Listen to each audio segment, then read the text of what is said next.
श्रीगंगानगर के संयुक्त तत्वावधान में आयोजित होने वाले इस बाल साहित्य उत्सव में आप सभी का हार्दिक स्वागत है। हम क्योंकि समय से थोड़ा सा पहले से ही लेट चल रहे हैं तो बहुत ज्यादा लंबी चौड़ी भूमिका की आवश्यकता नहीं, फिर भी ये कार्यक्रम क्यों आयोजित हुआ, कैसे हुआ, कब से हो रहा है, ये सारी बातें बीच बीच में जब कहीं संदर्भ होगा, रेफरेंसेस होंगे तो हम उसके बारे में बात करते रहेंगे। लेकिन इससे पहले हम इस कार्यक्रम की औपचारिक शुरुआत कर सकें, इसके लिए आज हमारे बीच इस देश के कोने कोने से, हालांकि दुनिया गोल है, गोल में कोई कोना नहीं होता, लेकिन कहने के माध्यम से एक नामवर हस्ताक्षर हमारे बीच उपस्थित है। और ये सृजन सेवा संस्थान का सौभाग्य है कि उसके कार्यक्रम में इतने बड़े लेखक हिंदुस्तान की हर जगह से आते हैं और हमारे सौभाग्य को बढ़ाते हैं। इसी क्रम में आज के कार्यक्रम की अध्यक्षता के लिए हमारे बीच उपस्थित हैं आदरणीय गोविंद शर्मा जी। आप केंद्रीय साहित्य अकेडमी से अवार्डी हैं, बाल साहित्य के क्षेत्र में, और संगरिया आप रहते हैं। अनेक पुस्तकें आपकी आई हैं और अनेक यूनिवर्सिटीज के और बोर्ड्स के सिलेबस में आप पढ़ाए जाते हैं। और खास बात यह है कि बहुत सी जगह का तो गोविंद जी को पता ही नहीं कि वो पढ़ाए जाते हैं। आज पता चला कि आप उस किताब में भी लगे हुए हैं, आप महाराष्ट्र में भी पढ़ाए जा रहे हैं और सर को पता ही नहीं कि मैं पढ़ाया भी जा रहा हूं। तो इस तरह के अत्यंत साधारण और सहज स्वभाव वाले गोविंद जी हमारे बीच उपस्थित हैं। मैं आग्रह करूंगा कि आप कृपया मंच तक आएं और आज के कार्यक्रम की अध्यक्षता के लिए अपना स्थान मंच पर ग्रहण करें। डॉक्टर कृष्ण कुमार आशु और डॉक्टर अरुण शहरिया, अध्यक्ष सृजन सेवा संस्थान के, उनको ससम्मान मंच तक लेकर के आए। आदरणीय गोविंद शर्मा जी, आज के कार्यक्रम में मुख्य अतिथि के रूप में हमारे बीच सदैव हमारे बीच ही रहते हैं और कभी कभी उधर रहते हैं, कभी हमारे बीच में रहते हैं। आज वो मुख्य अतिथि के रूप में हमारे बीच पधारे हैं और इस मंच से अनेक बार आपको संबोधित किया है, डॉक्टर मंगत बादल। मैं आग्रह करूंगा आप भी आएं। और एक खास बात यह कि आप भी साहित्य अकेडमी से अवार्डी हैं, केंद्रीय साहित्य अकेडमी से भी और राजस्थान साहित्य अकेडमी से भी, और राजस्थानी भाषा की जो अकेडमी है उसके सर्वोच्च पुरस्कार, जो सबसे बड़े अवार्ड हैं, वो आपको मिले हैं। अनेक पुस्तकें आपकी आई हैं। तो डॉक्टर मंगत बादल आज के कार्यक्रम के मुख्य अतिथि के रूप में, और विशिष्ट अतिथि के रूप में राजेंद्र जोशी जी बीकानेर से हमारे बीच पधारे हैं। आप एक बहुत बड़े हस्ताक्षर हैं, आपकी अनेक कृतियां आई हैं। और बच्चों को मैं बता दूं कि लगभग जितने लोग यहां हैं, आप उनकी किताबें अगर जोड़ेंगे तो वो कई सौ किताबें बैठेंगी जितने आज लोग यहां बैठे हैं। आपकी पूरी की पूरी लाइब्रेरी एक गैलेक्सी के रूप में यहां मौजूद है। तो मैं आग्रह करूंगा डॉक्टर राजेंद्र जोशी जी से, कृपया वो भी आएं और कार्यक्रम के विशिष्ट अतिथि के रूप में अपनी भूमिका का निर्वहन करें। आदरणीय जोशी जी, कार्यक्रम के विशिष्ट अतिथि।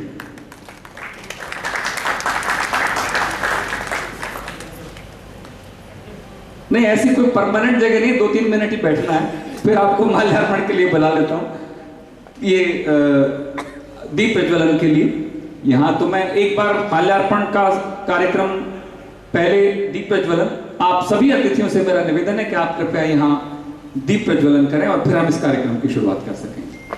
आइए सर। बहुत बड़ी भूमिका सृजन सेवा संस्थान की इस हर गतिविधि में रही है और ये जो ऑडिटोरियम है ये उनके ही कारण बहुत सहजता से उपलब्ध होता है। आदरणीय doctor PS. Sudan,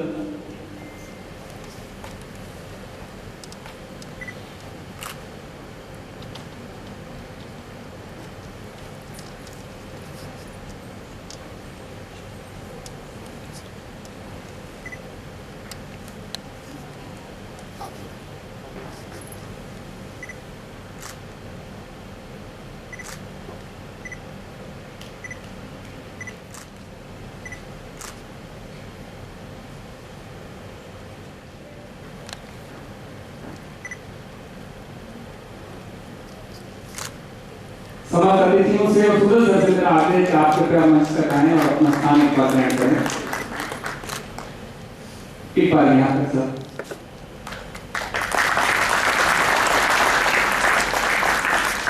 doctor Arun शहरिया ताइर से मेरा आग्रह है कि डॉक्टर मंगत बादल का माल्यार्पण कर स्वागत करें आज के कार्यक्रम के। डॉक्टर कृष्ण कुमार आशु गोयल साहब, विजय गोयल जी हमारे सृजन सेवा संस्थान के संरक्षक हैं, आप भी मंच तक आए और हमारे कार्यक्रम के विशिष्ट अतिथि राजेंद्र जोशी जी का माल्यार्पण करके स्वागत करें। विजय गोयल जी, ये जो सृजन सेवा में विजय जी की तरफ से एक सम्मान दिया जाता है, गोपीराम गोयल स्मृति सृजन सम्मान, और इसी तरह से अनेक सम्मान हमारे बीच बहुत से लोग दे रहे हैं, वो हमारे बीच उपस्थित हैं, हम एक एक करके उनको बुलाएं। बहुत बहुत धन्यवाद, बहुत बहुत शुक्रिया सर। और मैं आग्रह करूंगा डॉक्टर पीएस सूदन से कि वो माल्यार्पण की आदरणीय सूदन सर।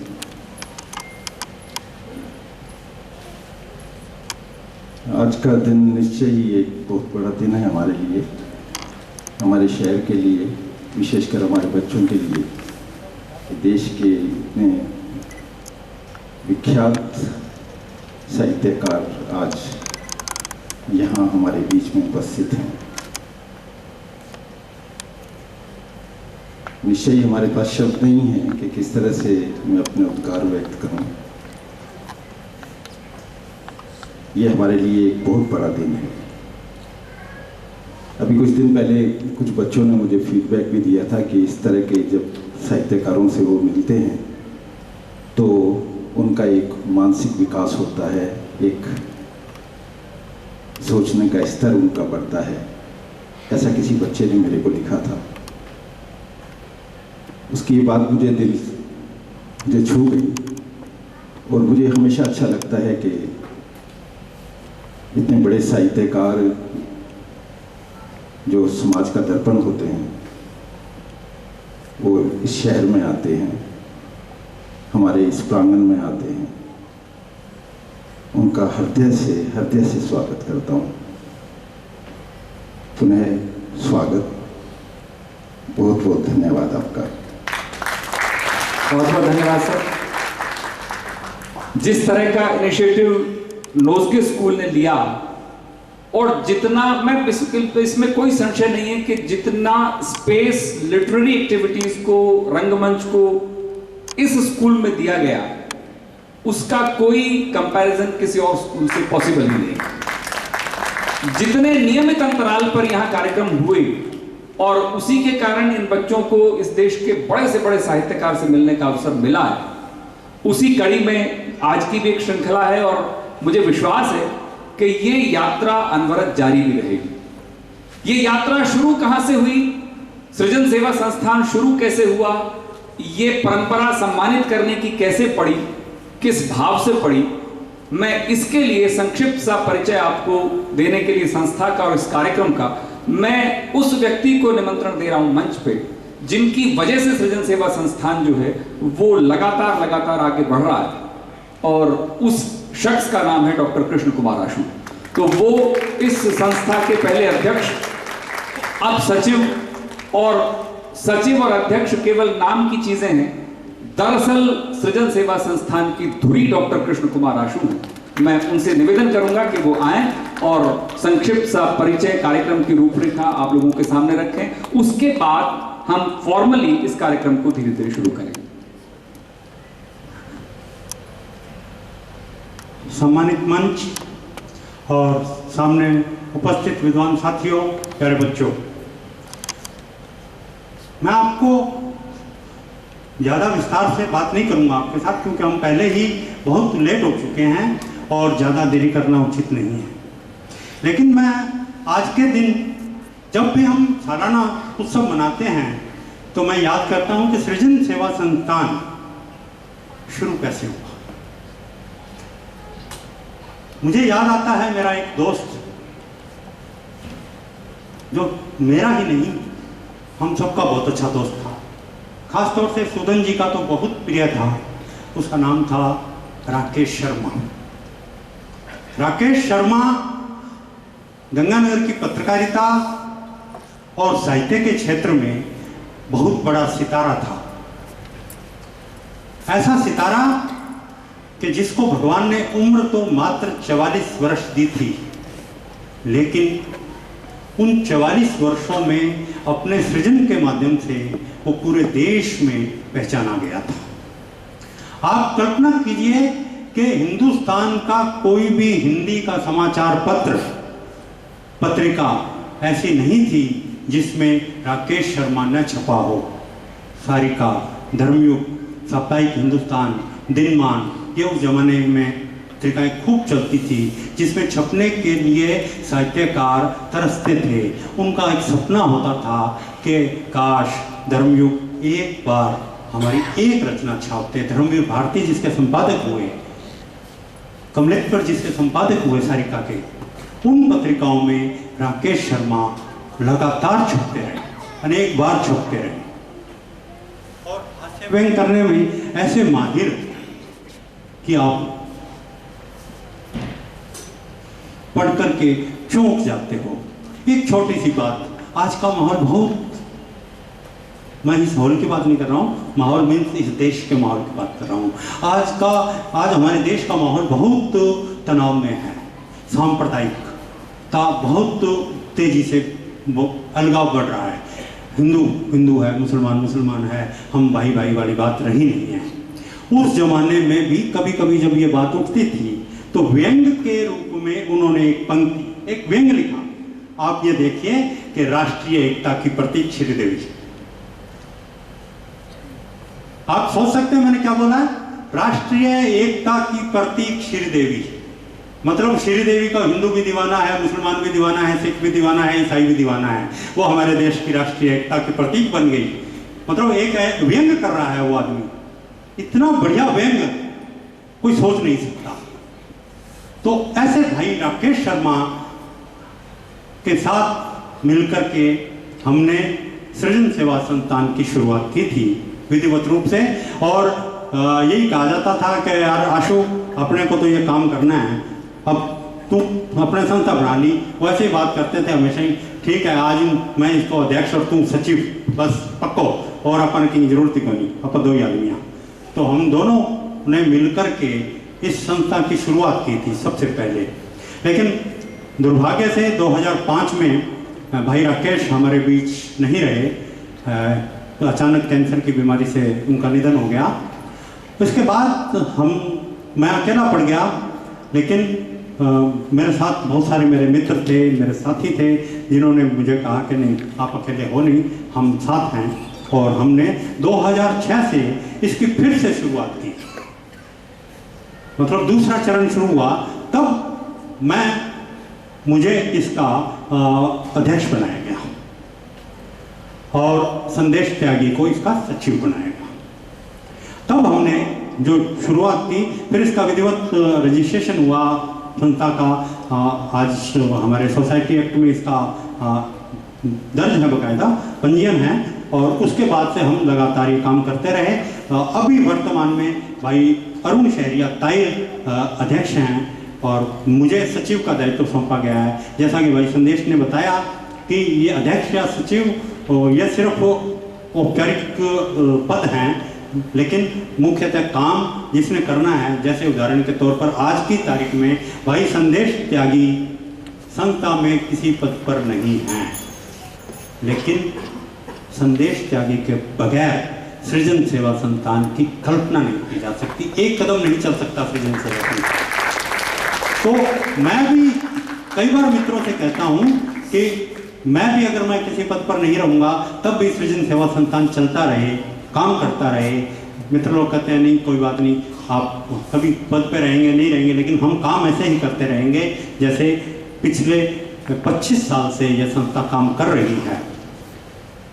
जब राकेश जी के साथ मिलकर हमने, तभी से मानता हूँ संस्था 25 साल से काम कर रही है, कंटिन्यू कर रही है।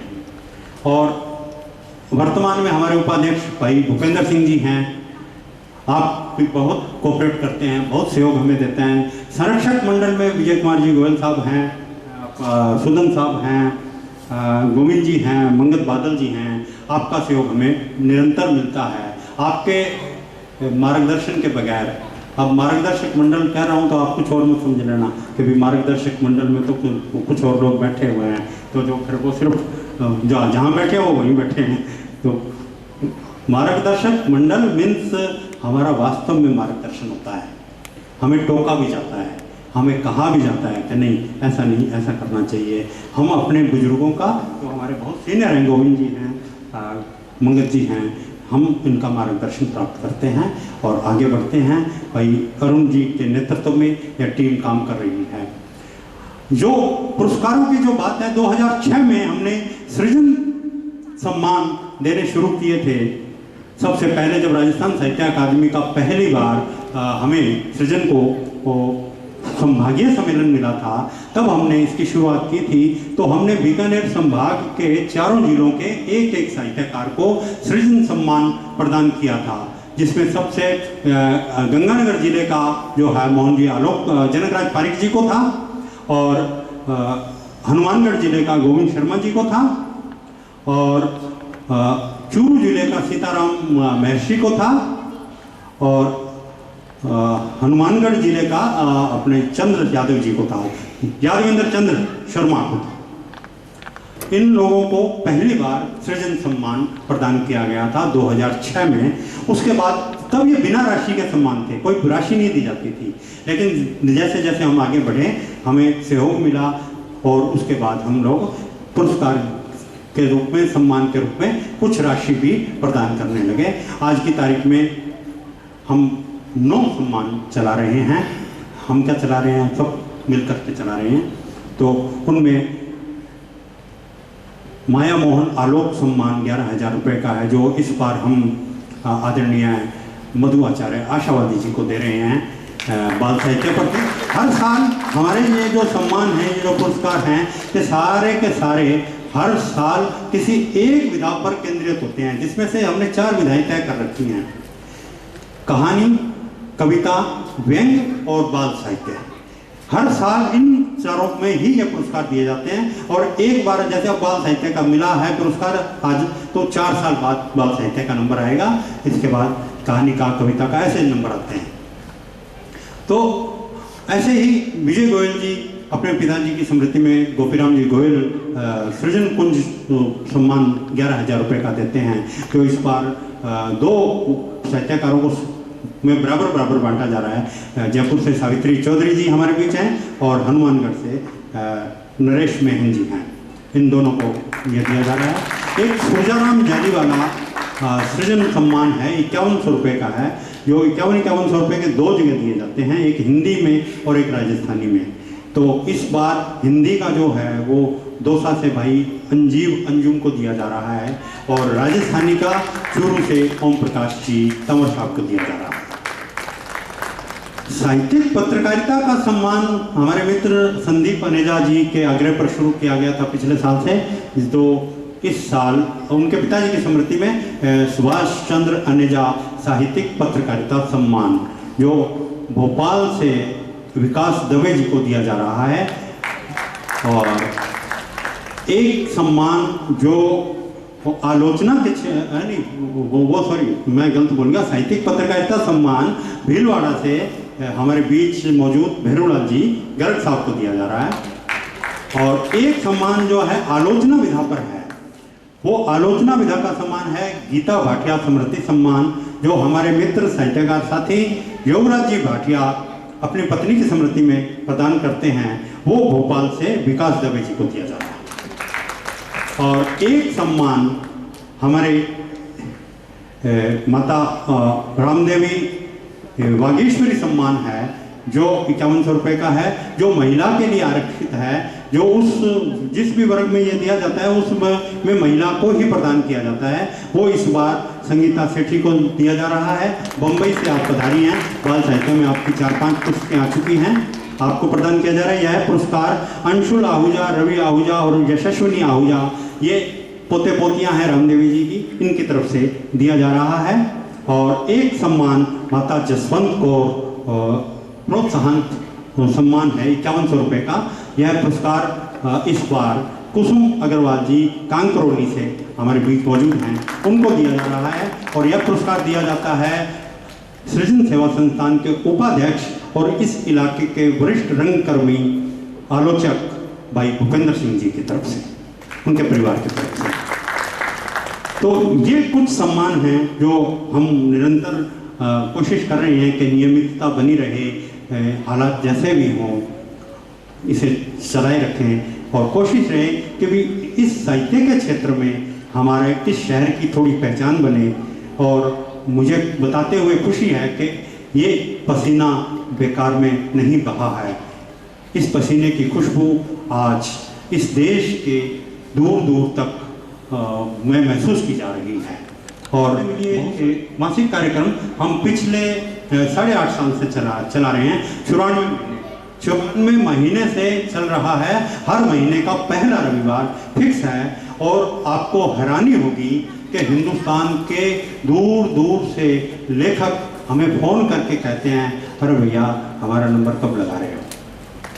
जब कोई लेखक, आप ये देखिए, छत्तीसगढ़ का कोई लेखक, कोई बंगाल का लेखक, कोई बिहार का लेखक हमें फ़ोन करके, कोई कश्मीर का लेखक, हिमाचल का लेखक हमें फ़ोन कर करके मित्रतावश कहता है, हाँ भाई कब लगा रहे हो नंबर। तो हमें लगता है कि हाँ, इसका मतलब है सृजन सेवा संस्थान ठीक ठाक काम कर रहा है। इस बात के लिए इस पूरी टीम को मैं बधाई देना चाहता हूं। और आप सबका सहयोग, आदरणीय विजय गोयल साहब का सहयोग, आदरणीय सुदन सर का सहयोग हमें बहुत बहुत बहुत मिलता है। और इनके सहयोग के बगैर हम एक कदम भी नहीं चल सकते। इसलिए मैं आप सबका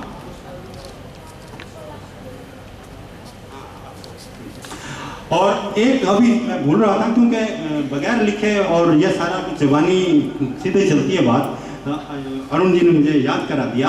आपको एक सूचना और दूं कि आपको पिछले दिनों अखबारों में पढ़ा होगा कि राजस्थान सरकार ने 30 मार्च को जो राजस्थान दिवस मनाया, उस समय पूरे राजस्थान में अच्छा काम करने वाले लोगों, साहित्य कला संस्कृति के क्षेत्र में और अच्छा काम करने वाली संस्थाओं को सम्मानित किया।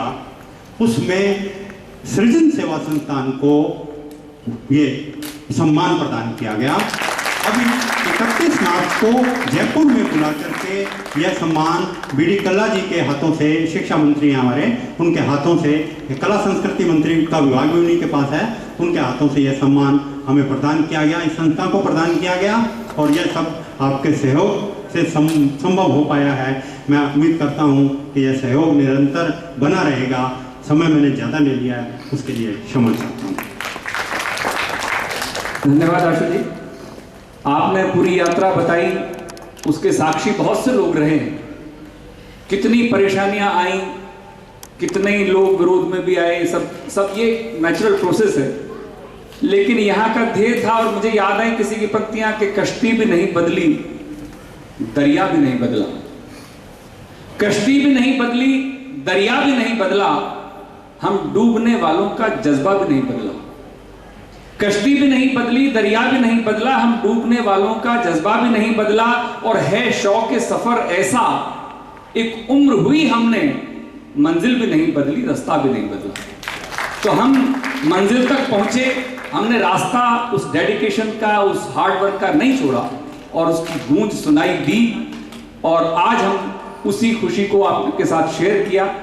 मैं अब इस कार्यक्रम के अगले चरण के लिए, इससे पहले कि उनको आमंत्रित करूं, मैं सभी अतिथियों से निवेदन करूंगा कि वो मंच के समक्ष अपना ग्रहण कर लें, ताकि हम यहाँ उन कवियों को बुला सकें जिनके नाम कल देश भर में गूंजने वाले हैं, वो बाल कवि।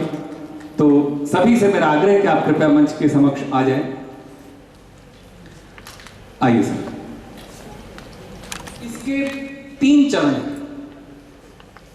पहला चरण, क्योंकि अब तक होता ये आया है और आमतौर पर सभी जगह ये होता है कि कवि के हाथ में माइक हो तो उसका माइक लेना बड़ा मुश्किल हो जाता है उसके हाथ से, दूसरों की बारी आती नहीं। ये बड़ी प्रॉब्लम होती है कि उसको आगे नहीं बढ़ाया, अपने वालों को आगे बढ़ा दिया। लेकिन सृजन सेवा संस्थान और नोज़गे ने वो कल्चर डेवलप की है कि जहां अगर हम इस बात को आगे नहीं बढ़ाएं, हम इस माहौल को और ज्यादा सुवासित न करें, तो किसी भी कार्यक्रम के आयोजन का कोई अर्थ नहीं। अगर वो कविता 4 लोगों तक रह गई और 10 20-50 लोग उससे प्रेरित नहीं हुए तो उस कविता के वाचन का उसका कोई अर्थ नहीं। इसलिए ये सिस्टम रखा, हमने ये शुरू किया कि इस स्कूल में कुछ बच्चे ऐसे होंगे जिनके भीतर कविता का बीज है। इस हॉल ने बहुत से लोग ऐसे देखे हैं, ये साक्षी रहा है। ये ऑडिटोरियम, ये मंच, इसी की बात मैं कर रहा हूं, इसने 2 घंटे वसीम बरेलवी साहब के जादू को देखा। इस मंच से बनज कुमार बनज के गीत और दोहे गूंजे। इसी मंच से इस देश के छोटी बहर के गजलों के सबसे बड़े जो राइटर हैं विज्ञानव्रत यहां अपनी वो रस वर्षा करके गए कि आज तक नहीं भूलती। इसी मंच से सुरेंद्र सूफी सुरेंद्र चतुर्वेदी अजमेर से आते हैं और वो रूहानी सुकून यहां बखेर के जाते हैं कि उसमें सराबोर आज भी हर शख्स है जो उस कार्यक्रम में मौजूद था। इसी कार्यक्रम में, इसी हॉल में सरिता शर्मा के गीत सृजन और नूजगे के संयुक्त तत्वावधान में गूंजे। यहीं संजय झाला की जो पोइट्री थी उस पर इतने ठहाके लगे कि आज भी पेट गुदगुदाता है। तो ये हॉल ऐसे अनेक राइटर्स का साक्षी रहा, गवाह रहा, जो देश के कोने कोने से आए। और मुझे यकीन है कि ऐसे ही कुछ नाम यहां से निकलेंगे और यहां से कोसों दूर, हजारों लाखों मील दूर कोई आदमी कह रहा होगा कि हमारे यहां भी नूजगे का वो कवि आया था और अपनी कविता पढ़ के गया। मैं एक एक करके उन कवियों को बुलाना चाहता हूं। पहले ये तय हुआ यहां बैठेंगे, मैंने कहा नहीं, जब कोई आदमी कवि सम्मेलन के क्षेत्र में उतर रहा है और उसके जीवन का पहला कवि सम्मेलन है तो उसको महसूस होना चाहिए कि वो कवि है और आप लोग उसको सुनने के लिए बैठे हो, आप उसको सुनने के लिए आए हो, इसलिए उसको ये महसूस कराओ कि वो खास है। नीरज जी की पंक्तियां थी कि आत्मा के सौंदर्य का शब्द रूप है काव्य, आत्मा के सौंदर्य का शब्द रूप है काव्य, और मानव होना भाग्य है, कवि होना सौभाग्य। ये वो लोग हैं जो सौभाग्यशाली हैं। आज ये 9 हैं, कल ये 900 भी होंगे। मैं एक एक करके इन भविष्य के वसीम बरेलवी और नवाज देवबंदी को आवाज दूंगा। आपकी तालियां इस बात की गवाह हो कि आपने बहुत बड़े कवियों को सुनना है, उनको सुनने के लिए आप बैठे हैं। मेरे पास ये नाम एक एक करके मैं बुलाऊं। चेष्टा गेरा, इस स्कूल की प्रतिभावान कवियत्री चेष्टा गेरा आज यहां बैठे। इस एहसास को महसूस करें कि कवि किस तरीके से ट्रीट होता है सोसाइटी में, उसकी क्या रेपो है। फागुनी वर्मा, और संयोग देखिए कि मुझे जो नाम दिए गए उनमें पहली 2 लड़कियां हैं। आमतौर पर इतनी कवियत्रियां पूरी हो जाती है किसी कवि सम्मेलन में, लेकिन यहां शुरुआत में 2 कवियत्री हैं। लक्ष्य नागपाल, लक्ष्य नागपाल, शुभी सिंह, ये वो नाम है जो 100% मैं यकीन के साथ कहता हूं कि आगे अभी इस उम्र में है और कविता लिखना बहुत आसान भी नहीं होता। इन्होंने अगर कोशिश की है तो आपको पता चलेगा कैसी कोशिश की है। अंशप्रीत, अंशप्रीत हमारे बीच उपस्थित हैं। सुखमन, सुखमन एक और कवियत्री। राजदीप, राजदीप हमारे बीच उपस्थित हैं, आप भी आए। गीताली गुप्ता और वृंदा जैन, वृंदा जैन। अच्छा, मैंने जब नाम पढ़े तो मैं क्योंकि जल्दबाजी में पढ़ गया, जब मुझे ये लिस्ट दी गई मुझे ये पता नहीं था इनमें से कितने लड़के हैं कितने लड़कियां हैं, और मैं पहले 2 नाम देख के खुश हुआ कि लड़कियों की इतनी बढ़ोतरी है। पता चला कि पुरुष यहां अल्पसंख्यक है, ये माइनॉरिटी में है, इसलिए इनकी रक्षा की ज्यादा आवश्यकता है और तालियां इनके हिस्से में ज्यादा हैं। ये तो बच्चियां बटोर ही लेंगी अपने तालियां, आपको इस बच्चे ये 1 और 1 2 ही रह गए, तो इनको आरक्षण की आवश्यकता है विशेष तौर पर, क्योंकि यहां सुनने वाली भी महिलाएं ज्यादा हैं। तो मैं उम्मीद करूंगा कि इनका जो आगाज है वो बहुत अच्छा रहेगा। इन पंक्तियों के साथ शुरू करता हूं कि एक पल में एक सदी का मजा हमसे पूछिए, एक पल में एक सदी का मजा हमसे पूछिए, 2 पल की जिंदगी का मजा हमसे पूछिए, आगाज आशिकी का मजा आप जानिए, अंजाम आशिकी का मजा हमसे पूछिए। तो आगाज कैसा है ये आप जाने, अंजाम कैसा है इसकी गारंटी मैं आपको दे सकता हूं, इसकी जमानत दे सकता हूं कि अंजाम बहुत खूबसूरत होगा, क्योंकि ये बच्चे उस माहौल में बड़े हुए हैं जहां इन्होंने लगभग हर महीने किसी न किसी साहित्यकार को सुना है, उनको गुना है और फिर अपना गुना है। मैं सबसे पहले, नाम है चेष्टा, चेष्टा से आग्रह करूंगा कि आप आएं और अपनी कविता पढ़ें। मेरा नाम चेष्टा गिरा है और मैं कक्षा 9वीं ब की छात्रा हूँ। आज मैं आपके समक्ष स्वरचित कविता प्रस्तुत करने जा रही हूँ, जिसका शीर्षक है सपनों की दुनिया। सपने होते हैं बड़े प्यारे, बना देते हैं दुनिया जिसमें ख्याल होते हैं हमारे। सपने होते हैं बड़े न्यारे, कुछ होते हैं डरावने तो कुछ सुहावने, कुछ देते हैं सीख, कुछ होते हैं ठीक। बुरे सपनों को पीछे छोड़ो, उनसे मिली सीख को लेकर आगे दौड़ो। अच्छे सपने बुनो और उन्हें ही चुनो, दृढ़ निश्चय कर बढ़ो आगे। बुन लो एक राह जिसमें हो तुम्हारी चाह। सच में सपने होते हैं बड़े प्यारे, होते हैं ईश्वर के इशारे, देते हैं कुछ संदेश। समझना तुम्हारी सीख पर निर्भर, ना समझे तो तुम मूर्ख, समझ गए तो तुम मशहूर। ना रुको ना पीछे देखो, बढ़ते जाओ। ना रुको ना पीछे देखो, बढ़ते जाओ। रुक गए समझो तुम झुक गए, जिंदगी तुम्हारी कुर्बान करो, भविष्य का तुम निर्माण करो। जिंदगी तुम्हारी कुर्बान करो, भविष्य का तुम निर्माण करो। चाहे तुम आसमान को छू लो, पैर सदा जमीन पर ही रखना, सदा सभी का आदर करना। कभी तुम घमंड का भाव न रखना, कभी घमंड का भाव न रखना। एक दिन समझ जाओगे सपनों का महत्व, स्वयं ही कहोगे सच में सपने होते हैं बड़े प्यारे, होते हैं ईश्वर के इशारे, होते हैं ईश्वर के इशारे। धन्यवाद। वाह, बहुत खूब चेष्टा की, और इनकी चेष्टा में मुझे नहीं लगता कोई कमी रही, क्योंकि किसी ने कहा कि कविता लिखना सरल नहीं है, पूछो इन फनकारों से। कविता लिखना सरल नहीं है, पूछो इन फनकारों से कितना लोहा काट रहे हैं कागज की तलवारों से। तो ये कागज की तलवारें चलाना आसान काम नहीं होता। बहुत बढ़िया इस बच्चे ने कविता पढ़ी। जो बच्चे बैठे हैं और जो कविता के क्षेत्र में उतरना चाहते हैं, मैं ये मान के चल रहा हूं कि ये आपकी कविता की क्लास है।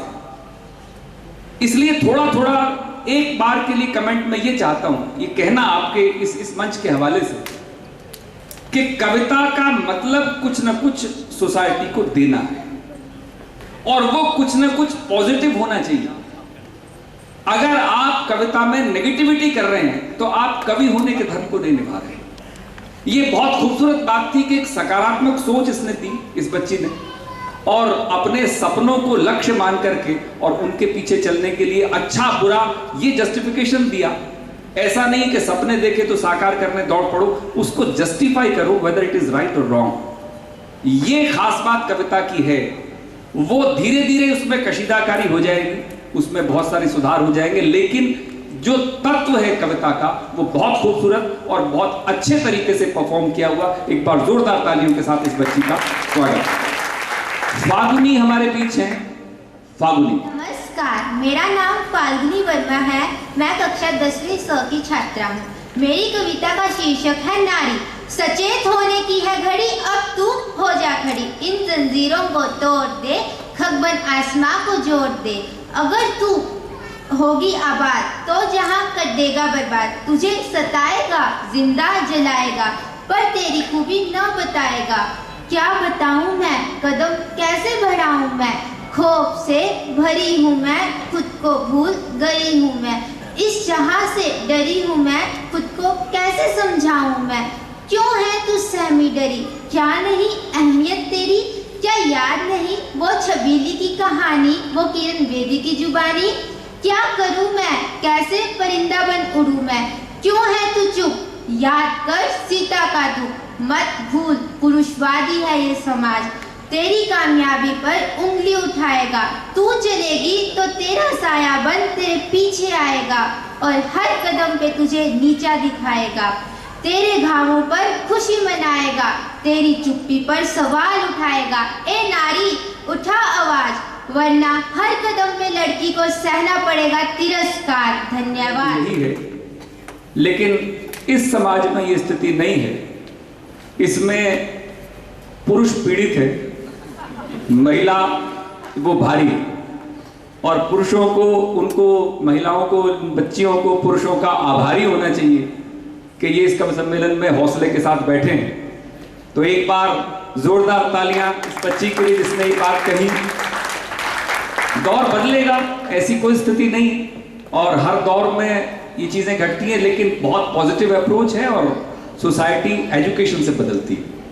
तो जिस सलीके से इस तरह के इंस्टीट्यूशंस में एजुकेशन दी जा रही है, और ऐसे और बहुत से संस्थान हैं, वहां से ये पीड़ा खत्म होगी, कलम के माध्यम से ये पीड़ा खत्म होगी। किसी ने फिर कहा था कि है नहीं शमशीर, शमशीर कहते हैं तलवार को, कि है नहीं शमशीर अपने हाथ में तो क्या हुआ, हम कलम से ही करेंगे कातिलों के सर कलम।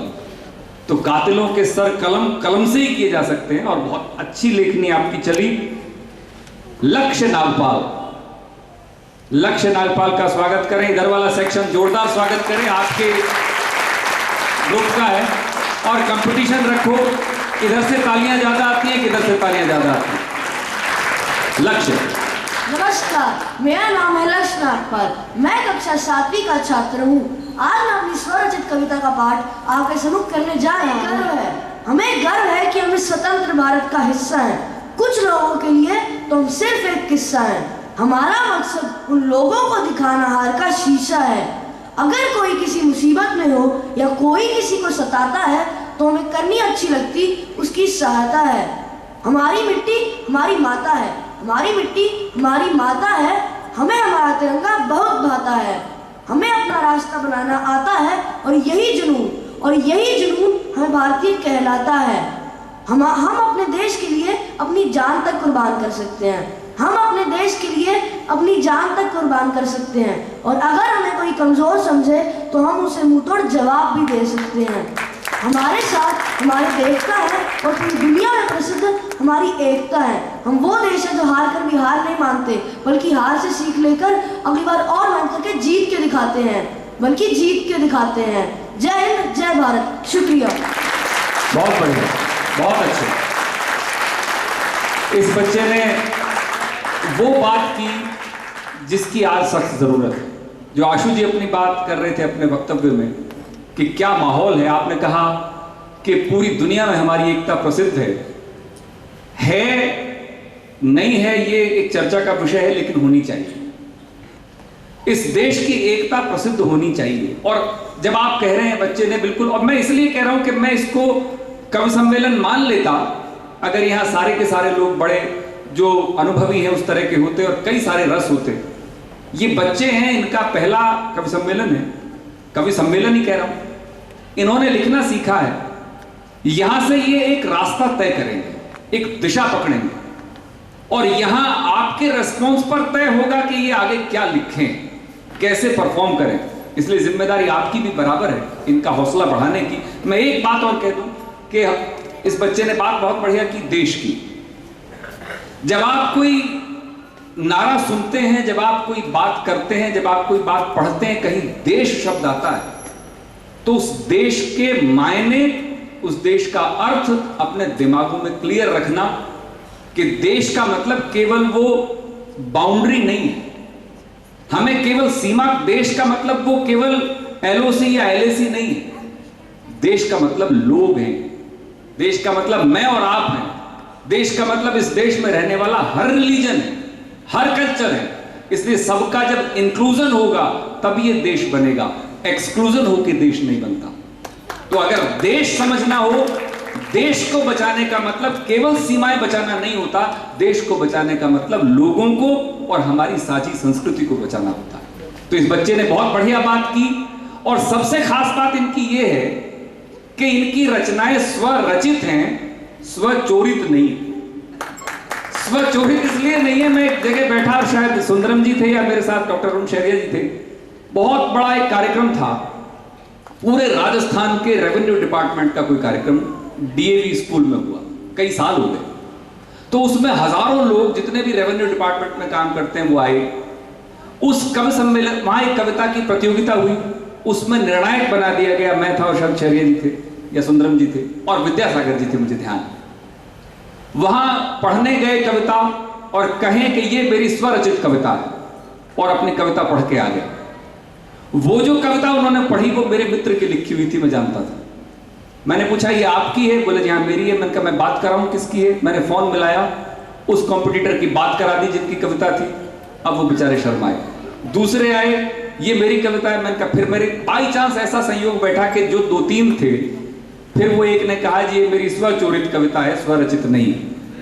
तो कुल मिला के खास बात ये कि इन्होंने खुद लिखा है। थैंक यू बेटा, इनसे बुलवाओ, इनकी शांति बता रही है, ये थैंक यू नहीं कर रहे। और कवि सम्मेलनों में ये बच्चे मुझे मिले, सर कैसे बैठना है, क्या करना है? मैंने कहा कविता बंधन में डालने का काम नहीं, कविता मुक्त करने का नाम। इसलिए जैसे जचे वैसे बैठना, जैसे पैर करने हो वैसे करना, जो मन में आए वो बोल देना, क्योंकि आज आप खास हो, इनकी कोई नहीं सुनेगा, ये आपको सुनने आए। और ये तो गड़बड़ ये है कि टिकट नहीं रखा। मुझे ये इस तरह, क्योंकि समय की व्यस्तता रही, आगामी सम्मेलन हो तो चाहे 1 रुपए का टिकट लगाओ, टिकट लगा के आना, तब पता चले कि इन बच्चों को सुनने आए हैं। आपने धन दिया है, उसको वसूल करने आए हो। शुभी सिंह हमारे बीच हैं और इस बच्ची का स्वागत करें। शुभी सिंह। मैं कक्षा 8वीं की छात्रा हूँ। आज मैं आपके सामने एक स्वरचित कविता प्रस्तुत करने वाली हूँ, जिसका शीर्षक है एक कविता बन जाए।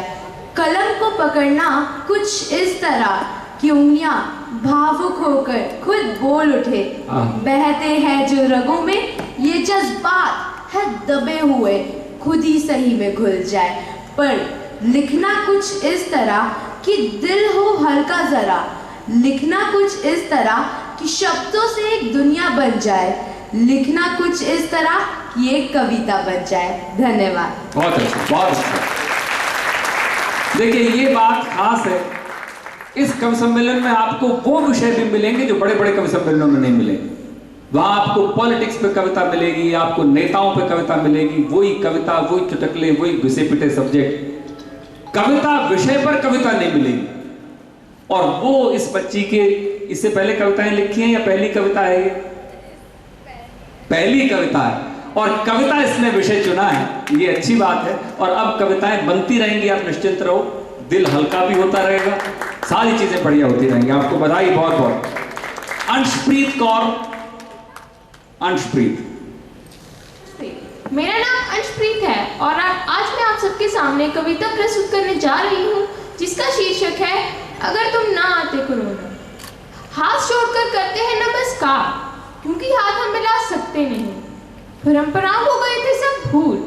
अगर तुम ना आते कोरोना तो कौन दिलाता याद इन्हें, अगर तुम ना आते कोरोना तो कौन दिलाता याद इन्हें। इंटरनेट के इस युग में परिवार को गए थे सब भूल, पर तेरे कारण घर से बाहर कोई न जा पाया। अब सबने सोचा क्या किया जाए, तो किसी के दिमाग में आया लूडो खेल लिया जाए। सब आए एक साथ और खेलने को हो गए तैयार। अगर तुम ना आते कोरोना तो कैसे बढ़ पाता सबका प्यार। पेड़ पौधे हुए और हरे, चिड़ियों की चिड़चिड़ाहट सुनी। अगर तुम ना आते कोरोना तो कौन बचाता हमें इस प्रदूषण से, अगर तुम ना आते कोरोना तो कौन बचाता हमें इस प्रदूषण से। धन्यवाद। बहुत अच्छा, बहुत अच्छा। सारा कुछ तबाह कर दिया। जब आदमी मैच्योर हो जाता है, थोड़ा सा समझदार हो जाता है, तो वो चिंता करना सीख जाता है। तो हमने क्या सोचा, हमने क्या डिस्कशन किया, सब बेकार हो गया, तहस नहस हो गया, ये हो गया। इस बच्ची ने क्या ऑब्जर्व किया कि अगर कोरोना नहीं आता तो लूडो कैसे खेलते, अगर कोरोना नहीं होता तो पास कैसे होते, हम पास कैसे बैठते। ये खास बात, ये फलक, ये इतना बड़ा विस्तार इसके पोइट्री की संभावना का साक्षी है। इस बात का प्रमाण है कि इसमें पोइट्री है। इसमें अलग अलग चीजों को अलग अलग नजरिए से देखने की वो काबिलियत है। इसलिए ये कवि सम्मेलन एक तौर से सफल कवि सम्मेलन है कि जहां मेरे ख्याल से लगभग जो लोग अब कविताएं पढ़ रहे हैं, मैं हूं, अरुण जी हैं, आशु जी हैं और भूपेंद्र, जितने भी लोग यहाँ बैठे हैं, वो इस बात से मुझे लगता है कि ज्यादातर लोग सहमत होंगे। कौन सी क्लास में थे बेटा? 10वीं में, कोई 7वीं में है, कोई 8वीं में। 7वीं 8वीं में मेरी पर्सनल हालत ये थी कि अगर कोई मुझसे नाम भी पूछ ले, तुम्हारा नाम क्या है, कविता तो बहुत दूर की बात है, तो शर्म के मारे 5वीं 6ठी बार में बताया जाता था कि मेरा ये नाम है। एक बार में तो नाम भी नहीं बताया गया। अब हालत ये है इन बच्चों की कि ये आते हैं इतने खूबसूरत ऑडिटोरियम में, भीड़ के सामने अपनी बात रखते हैं और बहुत सहजता से आकर के बैठ जाते हैं। तो ये हमारी पीढ़ी से कोसों आगे के लोग, इनमें संभावनाएं कहीं ज्यादा है। इसलिए मैं इनके उज्जवल भविष्य की कामना करता हूं और आप लोगों की तालियों के साथ कामना करें तो ज्यादा अच्छा हो। सुखमन हमारे बीच हैं और इनको आप सुने। सुखमन कक्षा 8वीं यू की छात्रा आपके सामने एक कविता प्रस्तुत करने जा रही हूँ जिसका शीर्षक भारत है। राष्ट्र नहीं भारत हूँ मैं, इतिहास नहीं काल हूँ मैं। गिरते उठते बनते बिगड़ते हर समय की पहचान हूँ मैं। संस्कृतियों की परिभाषा हूँ मैं, नए अंतरिक्ष की खोज हूँ मैं। तांडव और मंथन का नाद हूँ मैं हूँ तो असंभव भी है संभव। मैं हूँ तो शेषनाग के डंक में भी है अमृत। मैं अध्यात्म, मैं विज्ञान, मैं अनुसंधान। मेरी सरस्वती, मेरी संस्कृत, मेरी गंगा, मैं ही धरा, मैं ही गगन विशाल। मैं अनंत, मैं निरंतर, मैं ब्रह्म, मैं ब्रह्मांड। मैं ही प्रश्न, मैं ही समाधान। न था जब कुछ तब मैं था, न होगा जब कुछ तो मैं रहूंगा। भारत हूँ मैं, भारत ही रहूंगा, आज कल अनंत काल। धन्यवाद। बहुत अच्छे। ये कविता बिल्कुल अलग तरीके की और उस तरीके की जिस तरह के अब वो जो नासदीय सूक्त थे, डिस्कवरी ऑफ इंडिया आप पढ़ते हैं, उसमें यही आता है कि जब कुछ नहीं था तब क्या था, उससे पहले जल भी नहीं था, थल भी नहीं था, ये भी नहीं, वहां से निकाल करके डिस्कवरी ऑफ इंडिया से, और ये पोइट्री में ढालने वाली चीजें, इस बात को कहने, क्योंकि जब आप कोई बात कहते हैं उसको प्रभावशाली तरीके से और विश्वास के साथ तब कह सकते हैं जब वो बात आपकी समझ में आई हुई, क्योंकि रटी हुई चीजें बहुत प्रभावशाली या बहुत देर तक असर करने वाली नहीं होती। तो कहीं ना कहीं ये काल की चीजों को समझा है, उनको लिखा है और एक दार्शनिक पक्ष की तरह अपनी बात रखी है। मैं बधाई देता हूं सुखमन को, इन्होंने बहुत अच्छी कविताएं रखी और इस तरह के कवि सम्मेलनों में ये चलती। एक मुझे छोटी सी घटना याद आई सुखमन नाम से, आपके साथ शेयर कर दूं क्योंकि आप उस भाव से भी सुन रहे हैं। एक कहानी कहीं छोटी सी थी कि दो मित्र जा रहे हैं, खास दोस्त हैं, और एक थोड़ा सा आगे निकला, दूसरा रुक गया। उसने कहा जरा रुको, कि क्या हुआ कि मेरे जेब से एक सिक्का गिर गया, धन। तुमने आवाज नहीं सुनी? बोला मुझे तो सुनाई नहीं दी, कि चलो मैं उसको उठा लूं फिर साथ चलेंगे। उसने अपना सिक्का उठाया, जेब में रखा, आगे चल पड़ा। थोड़ी देर चले, अब दूसरा आदमी रुक गया। उसने कहा रुको यार, कोई आवाज आ रही है। जब वो गया पास में तो एक फूल पर तितली जो थी वो फंसी हुई थी, उसने निकाला और वो उसको आजाद कर दिया। तो पहले वाले दोस्त ने कहा यार ये क्या बात, इतनी जोर से आवाज हुई, तुझे वो तो सुनाई नहीं दी, और ये इसकी क्या फड़फड़ाहट थी जो तितलियों की सुनाई देगी। उसने कहा ऐसा है कि तूने धन को सुना था, मैंने मन को सुना है। अब ये जो कविता है ये मन की कविता है, ये कविता आपके और मेरे अस्तित्व की कविता है, हम जिस जगह रह रहे हैं उसके वातावरण की कविता है। तो इतने खूबसूरत तरीके से आपने रखा, बहुत बहुत बधाई। राजदीप हमारे बीच उपस्थित है, राजदीप आए और भी साबित हो सकते हैं। क्लास 6th है, गुड। नमस्कार, मेरा नाम राजदीप सालूजा है। मैं कक्षा 6ठी का छात्र हूँ। मैं आपके सामने मेरी स्वरचित कविता प्रस्तुत करने जा रहा हूँ, जिसका शीर्षक है मेरा देश भारत। भारत की पहचान है अलग अलग चीज़ों से, धोतियों से, कमीज़ों से, रीतियों से, रिवाजों से। अलग अलग जगहों की अलग अलग भाषाएं हैं, हर भारतीय की अलग अलग आशाएं हैं, अलग अलग आशाएं हैं। भारत का अब पुराना दौर चला गया है, भारत का अब पुराना दौर चला गया है। अब भारत नहीं पुराना, अब भारत भी नया है, अब भारत भी नया है। अपने देश के लिए जान देने को भी तैयार है, अपने देश के लिए जान देने को भी तैयार है। हिंदू, मुस्लिम, सिख, ईसाई, यहाँ पर सब यार है, यहाँ पर सब यार है। देशभक्ति की भावना है हमेशा मन में, देशभक्ति की भावना है हमेशा मन में। जोश है देश के प्रति भारत के हर जन में, जोश है देश के प्रति भारत के हर जन में। भारत की सुंदर जगहों को देखने हर कोई आता है, भारत की सुंदर जगहों को देखने हर कोई आता है। हमारे लिए सबसे ऊपर हमारी भारत माता है, हमारी भारत माता है। शहीदों की उस शहादत को याद रखो, शहीदों की उस शहादत को याद रखो। अपने देश भारत को आबाद रखो, अपने देश भारत को आबाद रखो। जय हिंद, जय भारत। धन्यवाद। बहुत बढ़िया, बहुत अच्छे रागे। आपने नोट किया हो कविता की एक महत्वपूर्ण शर्त उसकी लयात्मकता है, उसका रिदम में होना है, उसके जो राइमिंग स्कीम है उसका होना है। तो वो आता है, वो हमारी भारत माता है, ये जाता है। यहाँ कहीं किसी तरह की कमी इस बच्चे की कविता में नहीं लगी। और मुझे दो पंक्तियां और याद आई इस कविता के संदर्भ में, क्योंकि आजकल देशभक्ति की बात बहुत चलती है। देशभक्ति क्या है? नीरज जी बहुत बड़े कवि हुए, उनके साथ रहने का अवसर मिला। दो पंक्तियां, चार पंक्तियां उनकी थी कि तन की हवस मन को गुनहगार बना देती है, तन की हवस मन को गुनहगार बना देती है, बाघ को बीमार बना देती है, और भूखे पेट को देशभक्ति सिखाने वालों भूख इंसान को गद्दार बना देती है। तो जब तक हर पेट में अन्न नहीं होगा, जब तक हर हाथ में काम नहीं होगा, जब तक हर घर में खुशहाली नहीं होगी, देशभक्ति सिर्फ नारों तक सीमित रहेगी, वो भावना के रूप में नहीं आ सकती।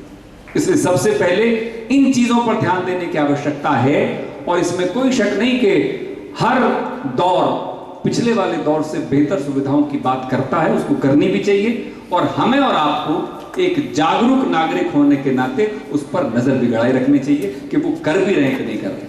और ये बात अपनी जगह, जो इन्होंने कविता पढ़ी बहुत अच्छी पढ़ी, 6ठी क्लास का बच्चा है। अगर मैं किसी बड़े मंच से बैठा होता और ऐसे किसी कवि को देखता तो मैं ये शेर सुना देता कि अपनी बातों से ये महफिल को सजा देता है, अपनी बातों से ये महफिल को सजा देता है, ये वो पौवा है जो बोतल का मजा देता है। तो ये छोटा सा बच्चा है लेकिन असर पूरा है, इसने पूरा मजा लगाया आप लोगों का। गीताली गुप्ता हमारे बीच उपस्थित हैं, आप आए और अपनी कविता पढ़ें। गीताली।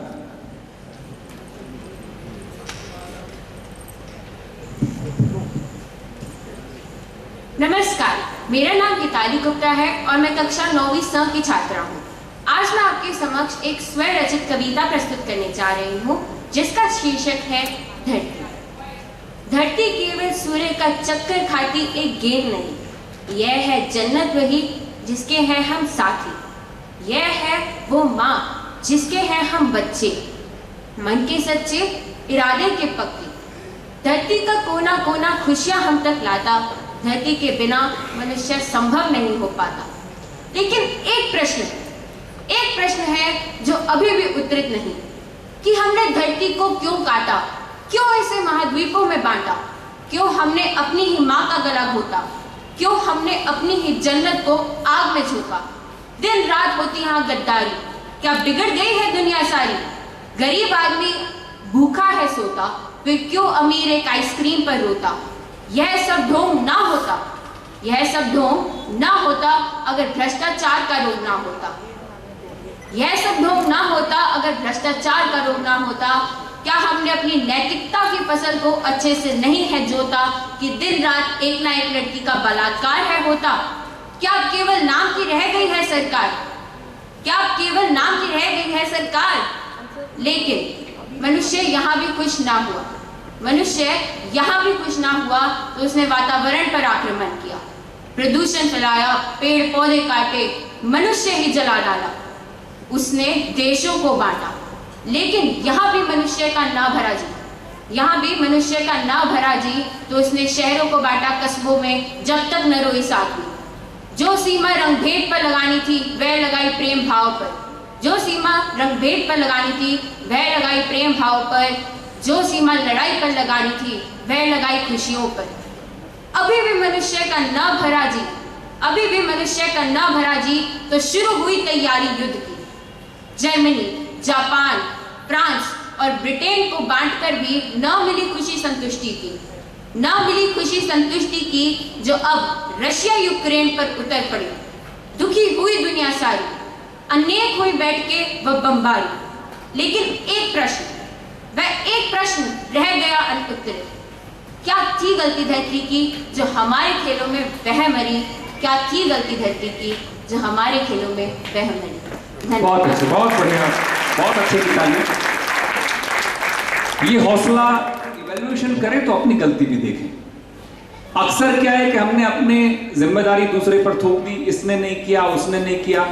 ये सवाल कभी नहीं आता कि मैंने क्या किया, और आपने इसके लिए जिम्मेदार उस मानव जाति को मानते हुए अपने को उसका एक पार्ट माना।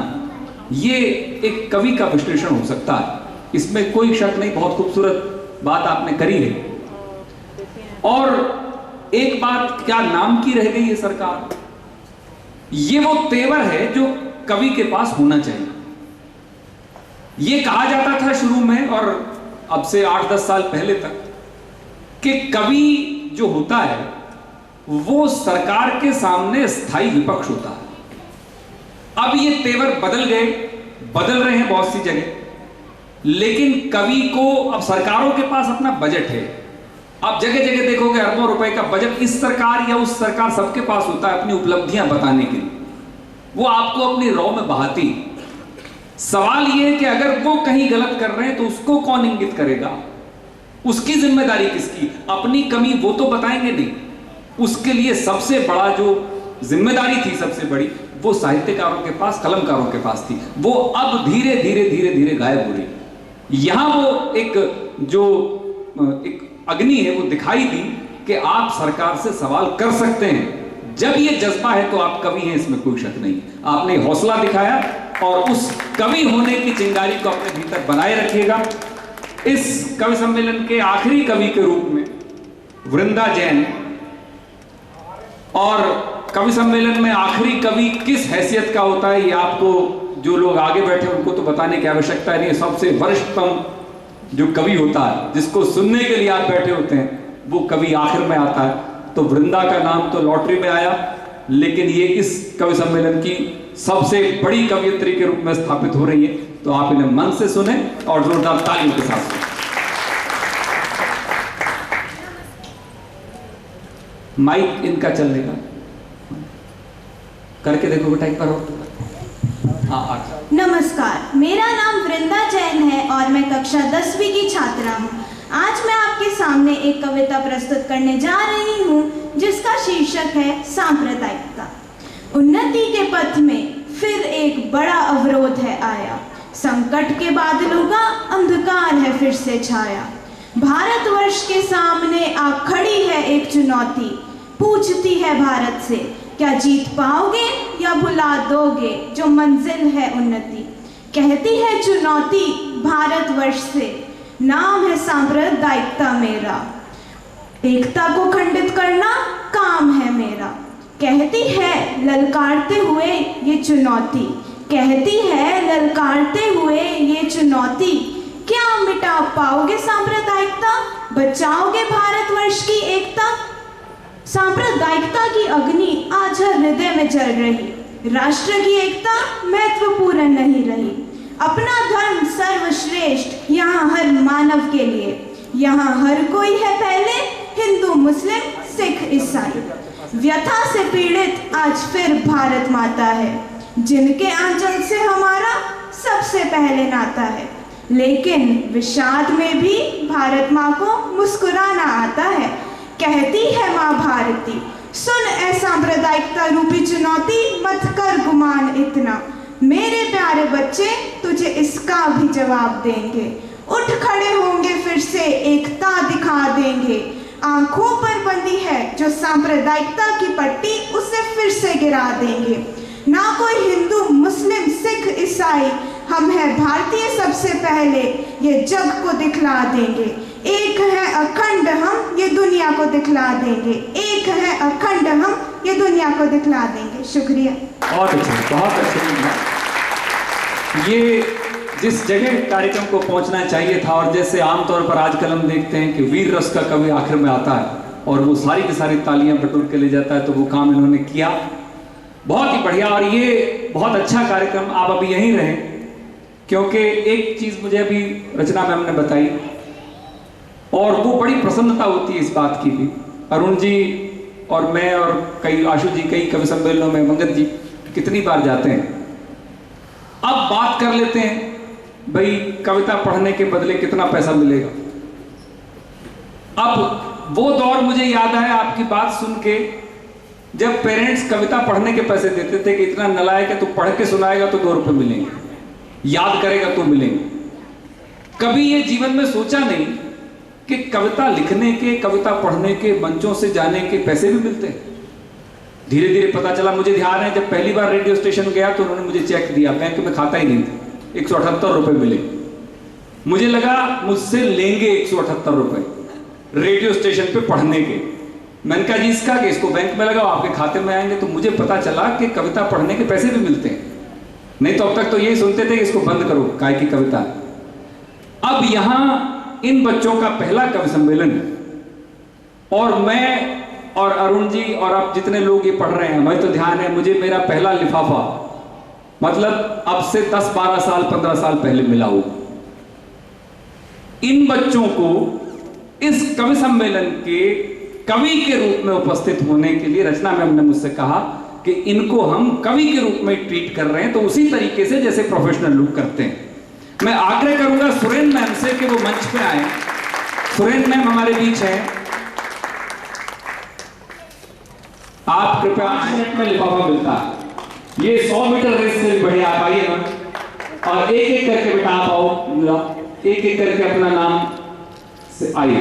एक एक फ्रेंड प्लीज, एक बार जोरदार तालियां। ये भविष्य के कवि हैं। अब एक एक करके आते रहो, शाबाश। अब इस कविता की जो अग्नि है आपके भीतर, उसको प्रज्वलित रखना, आगे लिखते रहो। और ऐसा नहीं हो कि ये पहली कविता आपकी आखिरी कविता हो। अब लगातार लिखते रहो और ये देखते रहो कि हमने जो पहली कविता लिखी थी दूसरी उससे बढ़िया लिखी कि नहीं लिखी।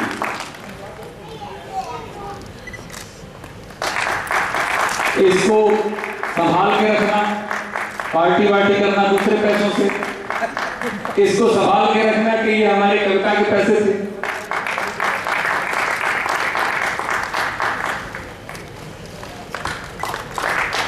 राजनीति